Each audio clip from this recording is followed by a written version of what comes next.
This is almost a must-take against Tristana, just because of the way when she goes for the kill, she must jump in, get the reset, make sure that she's just right on top of you, hitting that damage. Exhaust goes a long way. It really does. And also the added wrinkle here of knowing that even if Triss doesn't jump in the 5v5, Sylas will be there. Yeah, and you will get value out of an exhaust on a Sylas, so it's going to be a really powerful summoner.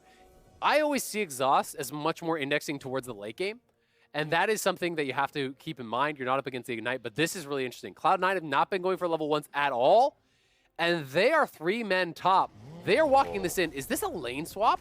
Good lord, man. I think we're lane swapping against the Cho'Gath. That is a bad matchup for Sion, but I cannot say I expected this. Cho'Gath, if he cannot get access to the wave, cannot sustain. That is how he functions. And they're going to show up behind him, and he is level 1. Oh, Alfari!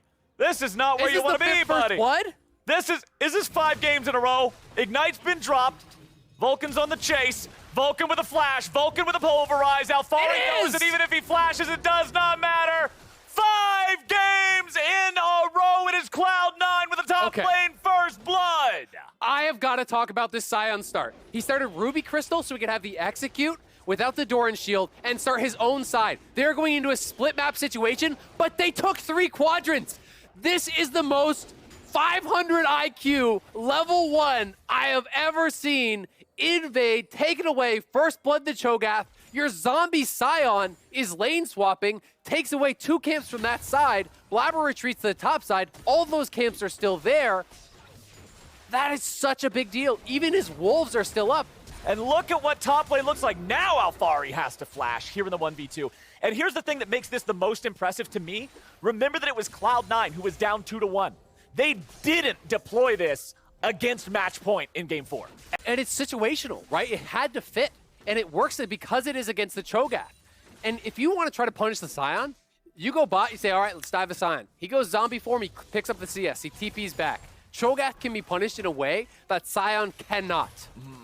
And Fudge, he'll just continue. He'll take whatever he can get down here. He's not too worried about it. Man. And here's a look back at what Fudge did. I love this. Both camps at once. I cannot overstate how cool this is. This is game 5 of the finals. This is not your solo queue game, testing out a new strategy. Cloud9 just lane swapped on finals match point against TL, coordinating that with a level 1 Sion execute to take 3 full quadrants of the map in the jungle, create